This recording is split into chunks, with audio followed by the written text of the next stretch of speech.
अस्सलाम वालेकुम, this is Moeed Pirzada. 16 दिसंबर को पाकिस्तान की तारीख में एक स्याह दिन, तारीख दिन के तौर पे याद किया जाता है, एंड राइटली सो। लेकिन पहले इसकी सिर्फ एक वजह थी।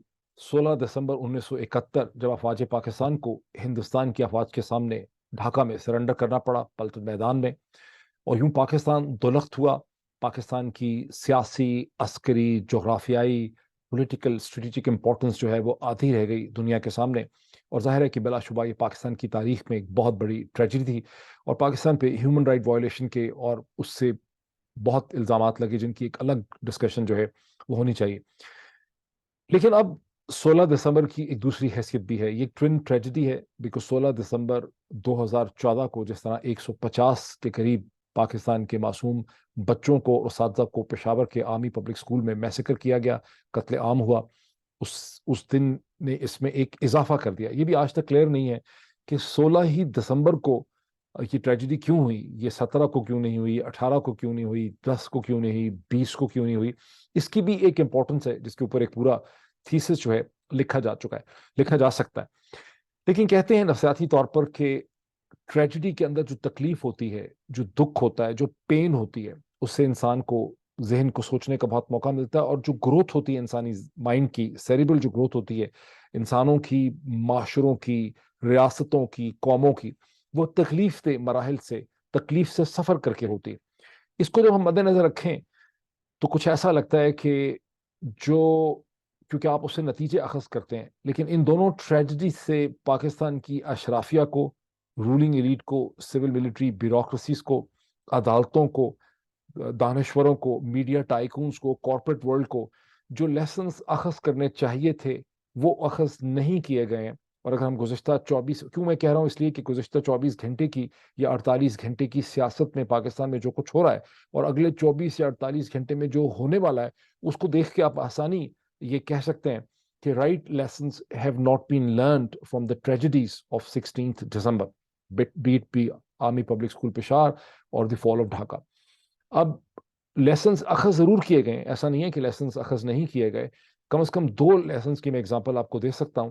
जो सिंगल माइंडेड डिवोशन पाकिस्तान में पैदा हुई 1971 के बाद, कि पाकिस्तान को किसी भी बैरूनी ताकत के ऊपर इन्हिसार नहीं करना है।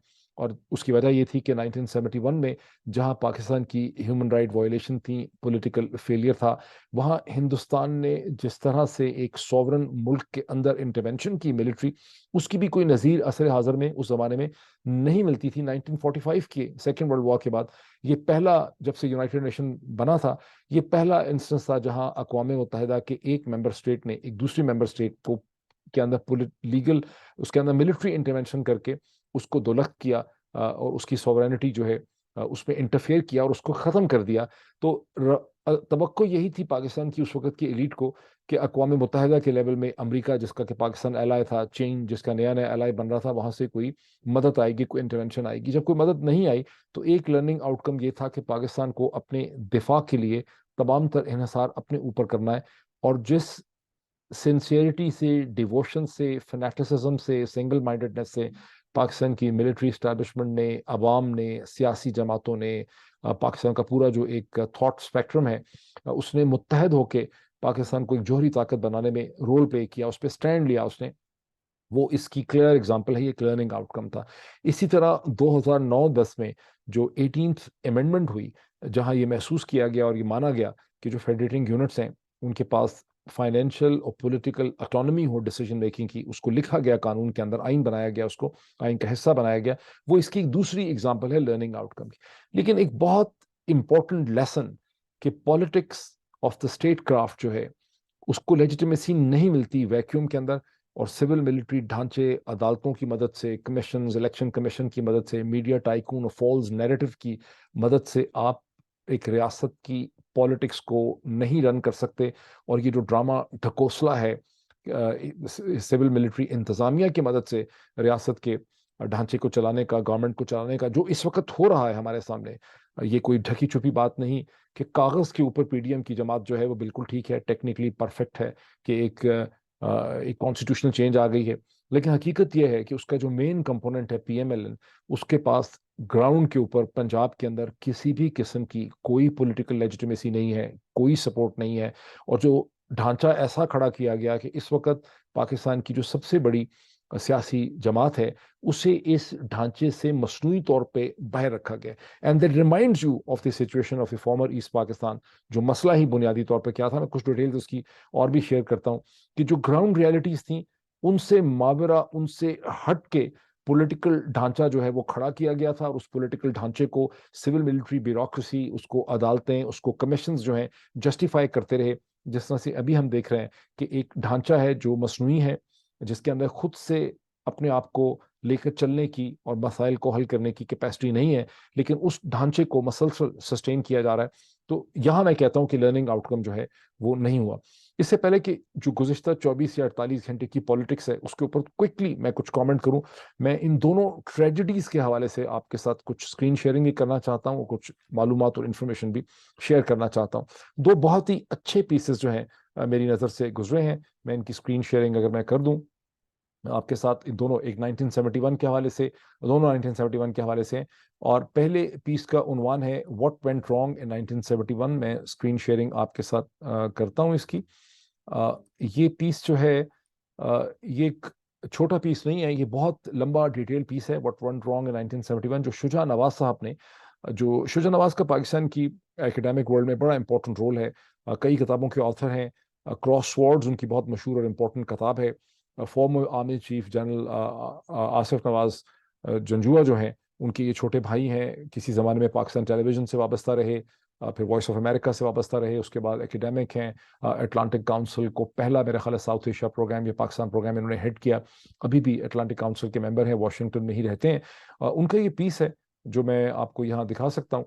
और इस पीस की अहमियत यह है कि इसमें जो भी तारीख है 1948 से, कि कैसे गलती के बाद गलती हुई, बेसिक पॉलिटिकल इश्यूज क्या थे, उस पर बहुत तफसील से इसके अंदर रोशनी डाली गई है।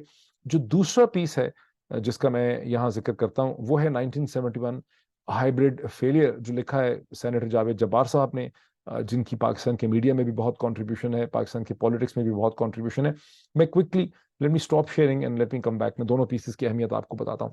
दोनों पीसेस को मैं इसके डिस्क्रिप्शन में उनके लिंक दे दूंगा। इन दोनों पीसों का, दोनों जो आर्टिकल्स हैं, इनका फ़ायदा ये है कि आप में से जो लोग पढ़ना चाहें, सब पढ़ना नहीं चाहेंगे, लेकिन अगर ये लंबे पीस हैं, एसेस की शक्ल में 30-35 मिनट अगर आप लगाएं, तो आप एक पूरी जो तारीख और जो उसकी मिस्टेक्स हैं वो आपके सामने एक बहुत क्विक सक्सेशन के अंदर आ जाएंगी। शुजा नवाज का जो पीस है उसकी अहमियत यह है कि आपको तीन चीज़ों का पता चलता है। क्योंकि 16 दिसंबर की जो ट्रेजिडी हुई, जो सानिया हुआ, वो तो एक सिम्टम था, वो तो एक सिंबल है उस ट्रेजिडी का जो 1948 से मसलसल बिल्डअप हो रही थी। और उसके तीन पहलू जो हैं उसको शुजा नवाज ने इस ऐसे के अंदर उजागर किया है।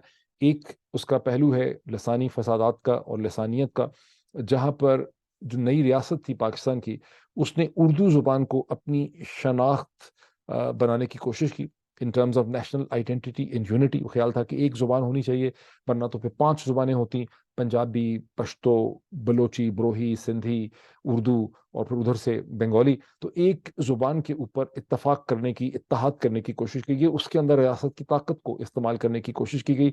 और ये गलती उसी वक्त शुरू हो गई जब खुद कायद-ए-आज़म मोहम्मद अली जना, जो खुद भी उर्दू से बहुत अच्छी तरह वाकिफ नहीं थे, उन्होंने मार्च 1948 में ढाका के अंदर बहुत सख्ती से ये कहा कि इस रियासत की, पाकिस्तान की, सिर्फ एक ज़ुबान होगी, एक इसकी लैंग्वेज होगी उर्दू। जिसके खिलाफ उसी वक्त बहुत शदीद सियासी रद्द-ए-अमल शुरू हुआ। इसका बहुत अच्छी तरह से जिक्र किया है शुजा नवाज साहब ने अपने पीस में, एक बार फिर आपको याद दिलाने के लिए। और फिर 1952 में इस हवाले से ठीक ठाक फसादात हो गए, वायलेंस हो गई, वायलेंस बढ़ती चली गई, पॉलिटिकल मसले बढ़ते चले गए। और फिर उसके बाद कोशिश भी बहुत की गई उनको सेटल करने की, लेकिन एक दफ़ा तीर कमान से निकल चुका था, वो चीज़ें सेटल नहीं हुई। दूसरा जो पहलू है वो है इकोनॉमिक डिसीजन मेकिंग का, जहाँ फॉर्मर ईस्ट पाकिस्तान की जो इकोनॉमिक थिंकर्स थे, जो इकोनॉमिस्ट थे, वहाँ की जो पॉलिटिकल पार्टीज थी, वहाँ के जो ज़राए इब्लाग थे, वो महसूस करते थे कि जो इकोनॉमिक डिस्पैरिटी है, जो इकोनॉमिक डिवीजन है नेशनल रिसोर्सेज की, वो वेस्ट पाकिस्तान के फेवर में है, और ईस्ट पाकिस्तान को बसलसल ड्रेन किया जा रहा है। इसको भी ठीक करने की बहुत कोशिश की गई, इस पर बहुत नेगोशिएशन हुई, लेकिन उसका हल नहीं निकल सका। और तीसरा जो सबसे बड़ा इंपॉर्टेंट फैक्टर है, जिसका शुजा नवाज जिक्र भी करते हैं, जो दोनों फैक्टर्स को कंपाउंड कर देता है, वो ये है कि जितनी भी पॉलिटिकल डिसीजन मेकिंग और पावर थी वो वेस्ट पाकिस्तान में थी। अंग्रेज भी जो इंपीरियल स्ट्रक्चर में वेस्ट पाकिस्तान ही को बुनियादी तौर पर पाकिस्तान समझते थे, और सारी जो पावर थी जिस ब्यूरोक्रेसी के पास अनडिवाइडेड इंडिया में का जो रेमनेंट था, और पाकिस्तान जब बना तो जो वेस्ट पाकिस्तान की जो ब्यूरोक्रेसी थी वही सारी पावर को एक्सरसाइज करती थी। और जब वेस्ट पाकिस्तान, क्योंकि जो जमात थी जिसने क्रिएट किया पाकिस्तान मुस्लिम लीग, उसके वेस्ट पाकिस्तान के अंदर कोई रूट्स नहीं थे इफेक्टिवली। उसके अगर कोई रूट्स थे तो बंगाल में थे, या अनडिवाइडेड इंडिया के दो प्रोविंसेस में, यूनाइटेड प्रोविंसेस और सेंट्रल प्रोविंसेस यूपीसीपी जिनको कहते थे, उनमें थे। तो एक पॉलिटिकल वैक्यूम था वेस्ट पाकिस्तान के अंदर, जिसको बहुत क्विकली ले लिया सिविल ब्यूरोक्रेसी ने 1950 से संभाल लिया, लियाकत अली खान की शहादत के बाद, उनके कत्ल के बाद।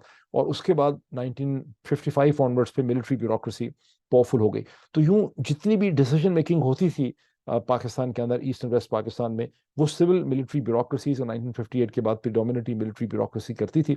और पूरी रियासत का जो प्रोसेस चला इकोनॉमिक डेवलपमेंट का, या जो भी उसके 5 ईयर प्लान्स बने, वो एक पॉलिटिकल वैक्यूम के अंदर बने, और एक ऐसा रियासत को बनाने और तश्कील करने का एक ऐसा प्रोसेस था जिसके अंदर पॉलिटिकल डेफिसिट था, पॉलिटिकल वैक्यूम था, पॉलिटिकल कंसेंसस की कमी थी, उसके अंदर नेगोशिएशन नहीं थी, उसके अंदर सलाह मशवरा नहीं था, उसमें कंसेंसस मेकिंग नहीं थी। ये एक इंपॉर्टेंट लर्निंग चीज है जो आपको शुजा नवाज के पीस से पता चलती है।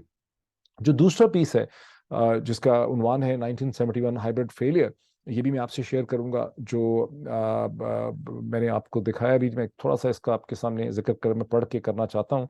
Let me do the share screen.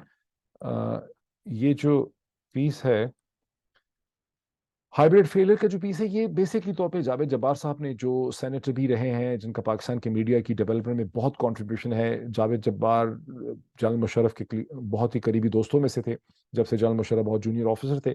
और जावेद जब्बार ने जो एक सैटेलाइट मीडिया, प्राइवेट मीडिया है, उसको आज़ादी देने में, ऑटोनॉमी देने में, जनरल मुशर्रफ को कन्विंस करने में और फिर उसको एक डायरेक्शन देने में बड़ा इंपॉर्टेंट रोल प्ले किया। लेकिन इस पीस के अंदर, इसका पहला मैं आपको पैराग्राफ सिर्फ पढ़ के सुना दूं। Contrary views appeared recently about which segment of Pakistani state was responsible for the separation of East Pakistan, political or military. In this writer's view, the 1971 tragedy was a political failure, both by the military and the political leadership. Basically, तौर पे जावेद जब्बार साहब ने उस debate की तरफ इशारा किया जिसे फॉर्मर आर्मी चीफ जनरल कामर जावेद बाजवा साहब ने, जिसको किक स्टार्ट कर दिया जब उन्होंने आर्मी के GHQ के एक स्टेडियम में, वहां पर उन्होंने मार्टर्स डे में शोधा की फैमिलीज के साथ खिताब किया। और उसमें उन्होंने कहा कि 19, पता नहीं क्यों उनको ख्याल आया, उन्होंने कहा कि 1971 जो है वो एक मिलिट्री डिबैकल नहीं, मिलिट्री डिफीट नहीं थी, वो एक पॉलिटिकल फेलियर था। सही है, इस लिहाज से बिल्कुल सही है कि फेलियर का आगाज तो 1948 से हो गया था, फिर 58 में उसमें बहुत इजाफा हुआ, लेट 60s में उसमें और इजाफा हो गया। तो ये एक लॉन्ग ड्रॉन पॉलिटिकल फेलियर था। लेकिन जावेद जब्बार ने भी इसकी तरफ इशारा किया, और बहुत से लोगों ने भी इसकी तरफ इशारा किया। मैंने भी सवाल से उस वक्त ट्वीट किए थे कि 1958 के बाद से इफेक्टिवली पाकिस्तान की तमाम पॉलिटिकल डिसीजन मेकिंग पाकिस्तान की मिलिट्री इस्टेब्लिशमेंट के पास थी। तो पाकिस्तान की मिलिट्री इस्टेब्लिशमेंट को उस पॉलिटिकल फेलियर से आप अलग नहीं कर सकते।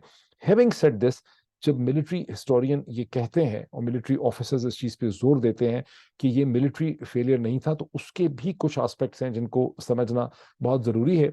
अगर आप नक्शे पे नज़र दौड़ाएं, जिस वक्त मेरे सामने नहीं है, मैं आपको दिखा नहीं सकता, तो फॉर्मर जो ईस्ट पाकिस्तान और जो प्रेजेंट बांग्लादेश है, उसके तीन तरफ हिंदुस्तान है। उसके वेस्ट में हिंदुस्तान है, वेस्ट बंगाल है, उसके नॉर्थ में इंडियन स्टेट्स हैं, उसके ईस्ट में इंडियन स्टेट्स हैं। सिर्फ साउथ के अंदर उसको एक जोग्राफिकल कॉरिडोर एक्सेस है टू बे ऑफ बंगाल और सी की तरफ। तो ये तीन तरफ से हिंदुस्तान से घिरा हुआ था। और जब पॉलिटिकल फेलियर हो गया और लोग ही बहुत बड़ी तादाद में पाकिस्तान की रियासत जो थी, स्टेट, उसके खिलाफ उठ खड़े हुए, बंगाली पॉपुलेशन उठ खड़ी हुई, तो यहाँ पर और हिंदुस्तान ने इंटरवेंशन की, तो मिलिटरीली तौर पर इसको डिफेंड करना बहुत देर तक मुमकिन था ही नहीं। ये एक मिलिट्री, मैं समझता हूँ कि मिलिट्री इम्पॉसिबिलिटीज में थी। जब जनरल बाजवा ने ये कहा, या और लोग ये कहते हैं, तो there is a certain kind of logic to it. लेकिन ये लॉजिक इस चीज़ को नहीं डिनाई कर सकती कि तमाम पॉलिटिकल डिसीजन जो है वो पाकिस्तान की मिलिट्री लीड कर रही थी। ताहम जावेद जब्बार साहब ने ये ज़रूर इसमें एक्सप्लेन किया है कि जुल्फ़िकार अली भुट्टो को आप इस ट्रेजिडी और इस पूरी डिसीजन मेकिंग जो फ्लॉट थी उससे अलग इसलिए नहीं कर सकते कि वो उस वक्त वेस्ट पाकिस्तान की इस्टेब्लिशमेंट का एक बहुत इंपॉर्टेंट पिलर बन चुके थे। वो मिलिट्री इस्टेब्लिशमेंट के अंदर बड़ा इन्फ्लुएंस एक्सरसाइज कर रहे थे। जनरल याहिया और उनकी कुलीग्स में बड़े इन्फ्लुएंशियल थे। और बाय अक्टूबर नवंबर 1971 वो उस सेटअप में, रजीम में वाइस प्राइम मिनिस्टर की शक्ल जो है इख्तियार कर चुके थे, और इसी कैपेसिटी में उन्हें अक़वाम मुत्तहिदा बात करने के लिए, नेगोशिएट करने के लिए भेजा गया था। तो ये तो एक, मैंने आपको इसका बैकग्राउंड जो है सारा समझा दिया।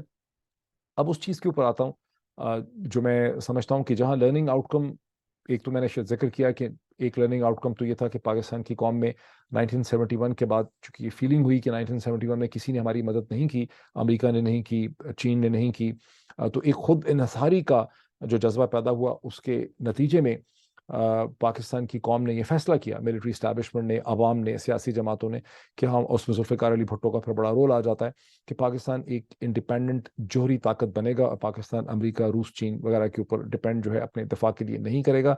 और इसमें एक बड़ा सख्त स्टैंड जो है लिया, इसमें बहुत इत्तेहाद जो है वो देखने में आया। दूसरी चीज़ वो पॉलिटिकल जजमेंट थी कि जो हमने 18th अमेंडमेंट की शक्ल में देखी, और जिसका यहाँ पर शुजा नवाज जिक्र भी करते हैं कि अब आप 18th अमेंडमेंट को अगर आप देखें और उस वक्त के 6 पॉइंट्स जिनका उन्होंने जिक्र किया अपने ऐसे के अंदर, उनको देखें तो आपको लगता है कि कोई बहुत ज़्यादा उसमें फ़र्क नहीं था। 1.5 पॉइंट का फ़र्क है, बिकॉज उसमें एक इंडिपेंडेंट ईस्ट पाकिस्तान के लिए एक इंडिपेंडेंट मिलिट्री मलेशिया का भी जिक्र है, और वहाँ पर यह भी है कि दोनों यूनिट्स जो हैं उनको इंडिपेंडेंट दुनिया के साथ ट्रेड करने की इजाज़त कॉन्स्टिट्यूशन लेवल पे होनी चाहिए। ये दो चीज़ें गालिबन 1960s के माहौल में बहुत मुश्किल लगी होंगी। रिफ्लेक्टिंग बैक मैं समझता हूँ कि अगर इन चीज़ों पे कोई इत्तेफाक हो सकता तो उसके बहुत बेहतर आउटकम निकलता। अगर ईस्ट पाकिस्तान बांग्लादेश बनता भी तो एक मिलिट्री कॉन्फ्लिक्ट से ना बनता, बल्कि स्टेप बाय स्टेप बतदरीज हर 5 बरस के बाद ग्रेटर ऑटोनॉमी मिलती, पॉलिटिकल डिस्ट्रीब्यूशन होती, और उसके नतीजे में 2 ऑटोनॉमस स्टेट्स बन सकती, जैसे ऑस्ट्रेलिया और न्यूजीलैंड कभी कॉलोनीज थे, फिर डोमिनियंस बने, उसके बाद इंडिपेंडेंट स्टेट्स बन गए, लेकिन एक ग्रेजुअल पॉलिटिकल प्रोसेस से ये सब कुछ हुआ। तो इसका बड़ा अच्छा जिक्र जो है वो शुजा नवाज ने 6 पॉइंट्स के हवाले से किया।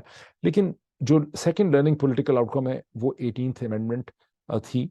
और लेकिन जो मैं समझता हूँ, जिसका मैंने शुरू में भी इशारा किया, कि जो एक्चुअल लर्निंग आउटकम होना चाहिए 1971 की ट्रेजेडी का, वो नहीं हुआ। और वो आउटकम ये होना चाहिए कि आप एक रियासत की पॉलिटिक्स को, उसके स्टेट क्राफ्ट को पॉलिटिकल वैक्यूम के अंदर नहीं चला सकते। ऐसे स्टेट क्राफ्ट की कोई लेजिटिमेसी नहीं रहती जिसके अंदर आवाम का ग्राउंड लेवल से ऊपर तक कंसेंसस नहीं होता।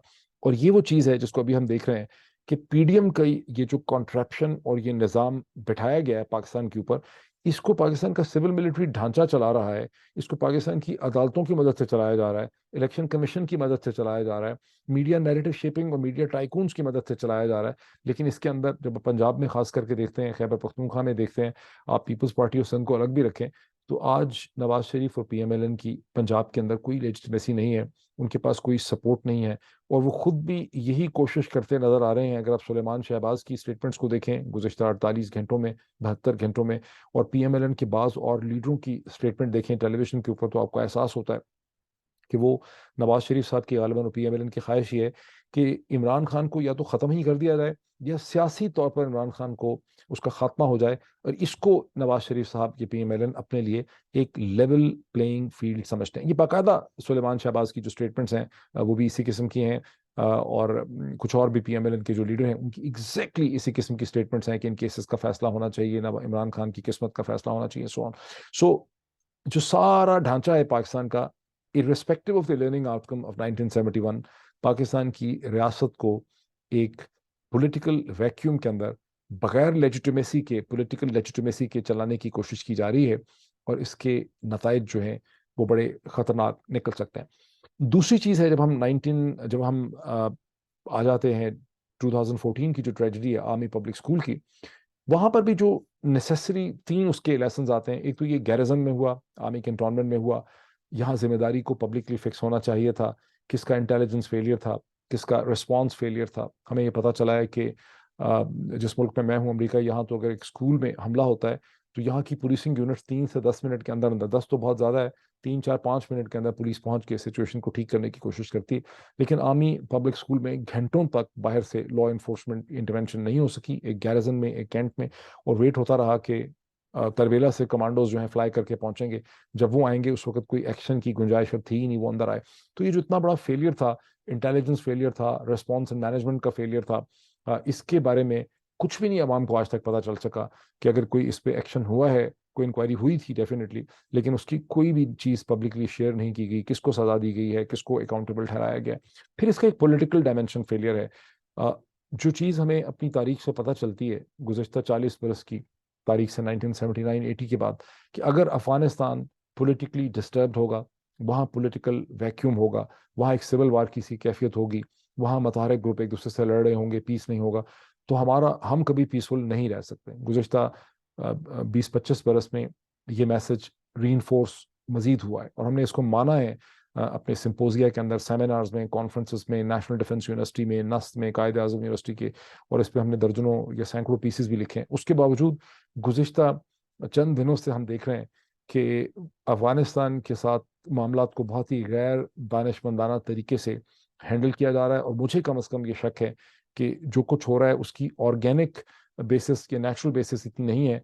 और ऐसा लग रहा है कि जो प्रेजेंट सेटअप है पीडीएम की जमातों का इस्लामाबाद के अंदर, ये इस फ्रिक्शन से सियासी तौर पर फायदा उठाना चाहते हैं और पाकिस्तान के अंदर की जो उलझी हुई सियासत है, जो हैजान है, उससे तवज्जो जो है वो डाइवर्ट करना चाहते हैं और एक नया नैरेटिव जो है नेशनल, उसको शेप करना चाहते हैं। इसी तरह जो वॉर ऑफ वर्ड्स हिंदुस्तान और पाकिस्तान में चल पड़ी है, जिसका राना सनाउल्लाह साहब ने आगाज किया, फिर उसे पिकअप किया पाकिस्तान के फॉरेन ऑफिस ने, हिना रबानी खर साहिबा ने उस पर पोजीशन ली, बिलावल भुट्टो ने उस पर पोजीशन ली, फिर हिंदुस्तान के फॉरेन सेक्रेटरी ने न्यूयॉर्क में उसका जवाब दिया, और फिर बिलावल भुट्टो ने नरेंद्र मोदी के हवाले से कहा कि अगर जो उसामा बिन लादेन तो मर चुका है, लेकिन बुचर ऑफ गुजरात, जो कसाई है गुजरात का, वो जिंदा है।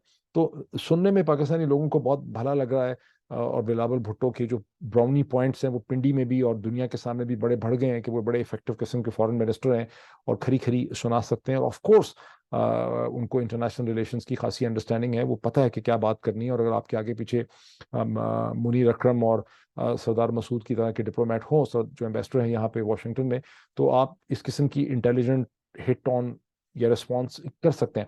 लेकिन ओवरऑल ये जो वॉर ऑफ वर्ड्स है हिंदुस्तान और पाकिस्तान के दरमियान, ये ऐन मुमकिन है कि चूंकि पाकिस्तान की तरफ से इसका आगाज किया गया, तो इंडिया के फॉरेन सेक्रेटरी ने जो जवाब दिया वो कुदरती था, नेचुरल था, एक्सपेक्टेड था, ये ऐन मुमकिन है।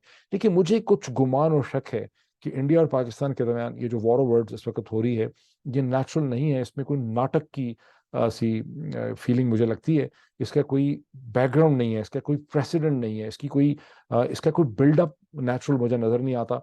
मुझे ऐसा लगता है कि इसे रैचअप किया जा रहा है। ज्यादा तो यही लग रहा है कि पाकिस्तान की साइड से रैचअप किया जा रहा है, या इंडिया और पाकिस्तान की इस्टेब्लिशमेंट्स मिलके पीडीएम को एक कन्वीनियंट नैरेटिव देना चाह रहे हैं एक्सटर्नल टेंशंस का, जिसके जरिए पाकिस्तान की जो सियासत है उसे मैनेज करने की कोशिश की जा रही है। और वो मैनेज, उस पर वापस आ जाते हैं बहुत क्विकली, वो बहुत बड़ा टॉपिक है, लेकिन क्विक मैं उस पर कॉमेंट कर दूं।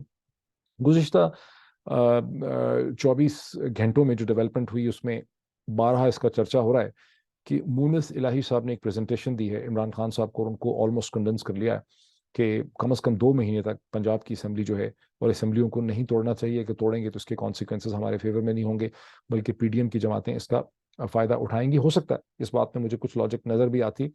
और फिर ये कि परवेज इलाही साहब ने कोई तकरीबन 24 घंटे में 3 दफा जमान पाल चाके इमरान खान साहब से मुलाकात की।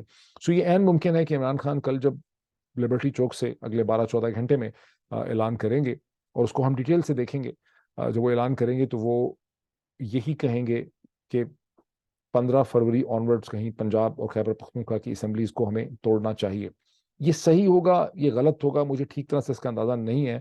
इसकी जजमेंट करना बहुत मुश्किल है, बिकॉज इसके अंदर इतने ज्यादा वेरिएबल्स हैं पॉलिटिकल, कि पीडीएम की जमातें क्या चाहती हैं, वो क्या चाहती हैं कि असेंबलियां टूटें, या वो चाहती हैं कि असेंबलियां ना टूटें, वो इसको कैसे रिस्पॉन्ड करेंगे। क्योंकि जैसा मैंने शुरू में कहा कि उनको मुकम्मल कंट्रोल है इलेक्शन कमीशन के ऊपर, पाकिस्तान के जुडिशल सिस्टम के ऊपर, लगता यही है कि उनको पाकिस्तान की मिलिट्री स्टैब्लिशमेंट की भी सपोर्ट हासिल है। तो वो कैसे रिएक्ट करेंगे असेंबलीज के डिसॉल्व होने को, ये हमें ठीक तरह से नहीं पता, और ये टग ऑफ वॉर होती क्या है। लेकिन अगर फरवरी में असेंबलीज टूटती हैं तो इसका मतलब है कि 90 डेज के बाद कहीं मई में इलेक्शन हो सकते हैं खैबर पख्तूनख्वा और पंजाब में। फिर क्या जनरल इलेक्शन भी होंगे पाकिस्तान में, हम कह नहीं सकते, अभी तक इसकी कोई क्लैरिटी नहीं है। लेकिन जनरल इलेक्शन 2013 में पाकिस्तान में हुए, मई में ही थे 2013 के जो इलेक्शन थे, जिसमें नवाज शरीफ साहब ने सिंपल अक्सरियत मेजोरिटी हासिल की थी और उन्होंने गवर्नमेंट बनाई थी। अब इमरान खान साहब क्या ऐलान करते हैं कल, उसका मैं एक डिटेल एनालिसिस करूंगा। ये तो 12-14 घंटे में ही हमारे सामने जो है ये सिचुएशन आएगी। और उसका फिर क्या आउटकम निकलता है। मैं एक और स्क्रीन शेयरिंग करके इसको ख़त्म कर देना चाहता हूँ। और ये पोलो कोएल्हो का, जो बहुत मशहूर ऑथर हैं, जिन्होंने वैसे ही बहुत मशहूर हैं, लेकिन उन्होंने बहुत शोहरत पाई अपनी किताब द अल्केमिस्ट की वजह से। This is one quote and statement from the Alchemist जो पोलो कोएल्हो ने यहाँ शेयर की है। It may be storming now, but it can't rain forever. It may be stormy now, but it can't rain forever. अभी तो बड़ा तूफान है, लेकिन सारी उम्र बारिश जारी नहीं रहेगी।